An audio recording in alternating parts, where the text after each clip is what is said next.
दोस्तों नमस्कार, मैं हूं रोहित कौशिक और आप देख रहे हैं रोहित संवाद। आज रोहित संवाद का मुद्दा नहीं तो नरेंद्र मोदी अमित शाह होंगे और न ही राहुल गांधी। रोहित संवाद में आज न ही भाजपा की राजनीति पर बात होगी और न ही बात होगी कांग्रेस की राजनीति पर। आज जो हमारा मुद्दा है उस पर न तो लाइक मिलते हैं और न ही खबरों में मसाला ढूंढने वाले दर्शकों को यह मुद्दा पसंद आता है। लेकिन ऐसे लाइक और शेयर का क्या करना जिनमें जन सरोकार न हो। आज हमारा मुद्दा है पर्यावरण।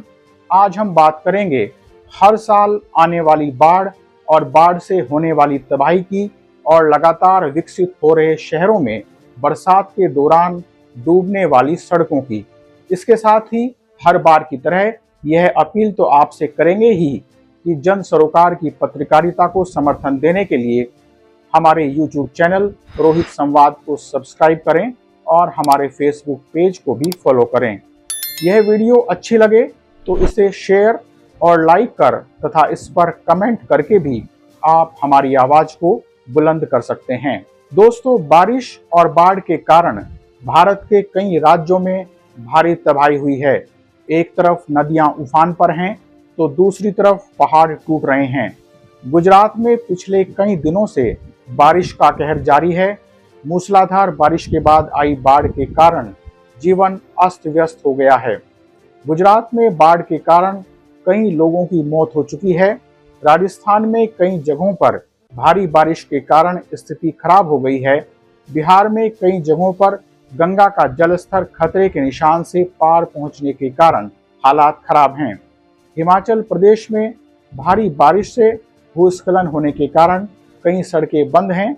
उत्तराखंड में भूस्खलन से कुछ श्रद्धालुओं की मौत की खबर है। त्रिपुरा में बाढ़ ने भारी तबाही मचाई है। आंध्र प्रदेश, तेलंगाना और नागालैंड में भी यही हाल है। छत्तीसगढ़ में लगातार बारिश होने से स्थिति बदतर हो गई है। भारी बारिश की वजह से देश के कई हिस्सों में बाढ़ के हालात पैदा हो गए हैं।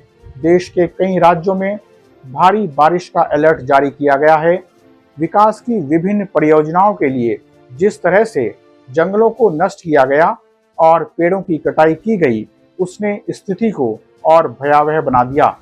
इस भयावह स्थिति के कारण मानसून तो प्रभावित हुआ ही, भूक्षरण एवं नदियों द्वारा कटाव किए जाने की प्रवृत्ति भी बढ़ी।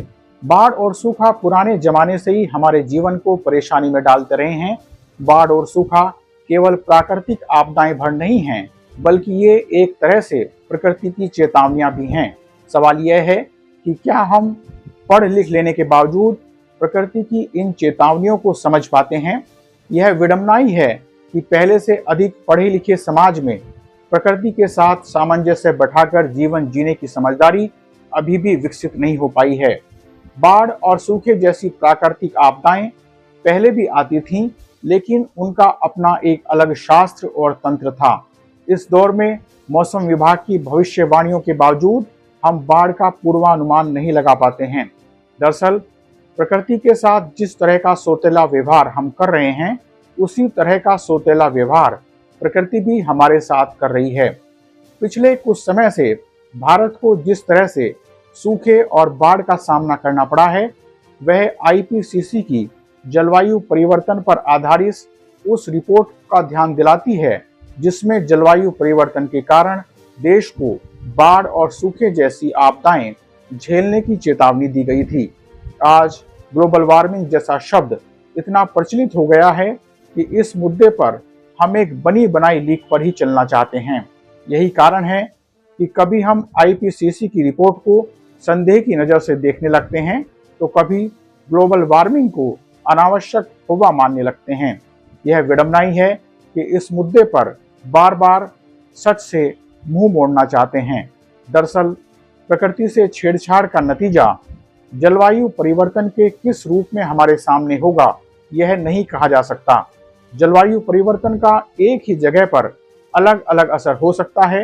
यही कारण है कि हम बार बार बाढ़ और सूखे का ऐसा पूर्वानुमान नहीं लगा पाते हैं जिससे कि लोगों के जान माल की समय रहते पर्याप्त सुरक्षा हो सके। शहरों और कस्बों में होने वाले जलभराव के लिए काफी हद तक हम भी जिम्मेदार हैं।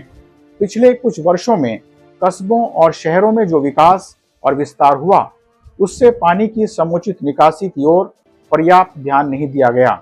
जनता भी इस मुद्दे पर जागरूक नहीं है। बाजारों में अनेक दुकानदार और अनेक घरों में भी लोग अपना कूड़ा और पॉलीथीन नाली में बहा देते हैं। इस वजह से नालियों में पॉलीथीन और गंदगी नालियों को ब्लॉक कर देती है। हम ऐसे मुद्दों पर नगर निगम और नगर पालिका की जिम्मेदारी पर तो बड़े बड़े भाषण देने लगते हैं, लेकिन अपनी जिम्मेदारी भूल जाते हैं। नालों में गंदगी और उनकी पर्याप्त सफाई न होने से उनकी पानी बहाकर ले जाने की क्षमता लगातार कम हो रही है। यही कारण है कि देश के अधिकतर कस्बों और शहरों में थोड़ी बारिश होने पर ही सड़कों पर पानी भर जाता है। गौरतलब है कि 1950 में हमारे यहाँ लगभग 2.5 करोड़ हेक्टेयर भूमि ऐसी थी जहां पर बाढ़ आती थी, लेकिन अब लगभग 7 करोड़ हेक्टेयर भूमि ऐसी है जिस पर बाढ़ आती है। इसकी निकासी का कोई समुचित तरीका भी नहीं है। हमारे देश में केवल 4 महीनों के भीतर ही लगभग 80% पानी गिरता है। उसका वितरण इतना असमान है कि कुछ इलाके बाढ़ और बाकी इलाके सूखा झेलने के लिए अभिशप्त हैं। इस तरह की भौगोलिक असमानताएं हमें बहुत कुछ सोचने पर मजबूर करती हैं।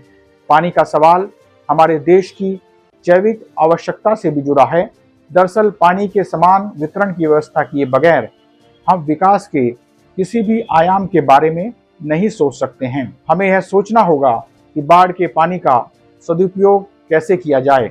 बाढ़ के संबंध में विशेषज्ञ यह चेतावनी देते रहते हैं कि भविष्य में बाढ़ की प्रवृत्ति और प्रकृति लगातार बदलती रहेगी।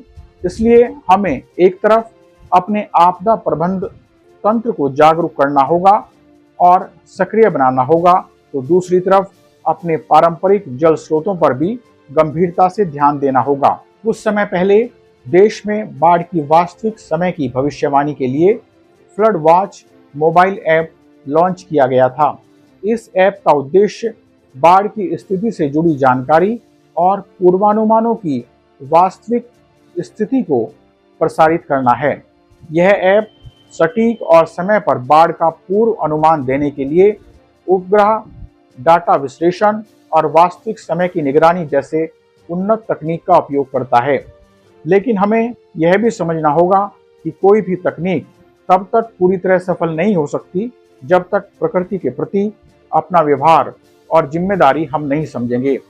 गौरतलब है कि पूरे देश में बाढ़ से होने वाले नुकसान का लगभग 60% नुकसान उत्तर प्रदेश, उत्तराखंड, बिहार, आसाम, आंध्र प्रदेश में आई बाढ़ के माध्यम से होता है। बाढ़ पर राष्ट्रीय आयोग की रिपोर्ट के अनुसार हमारे देश में बाढ़ के कारण हर साल करोड़ों रुपए का नुकसान होता है। यह नुकसान लगातार बढ़ता ही जा रहा है।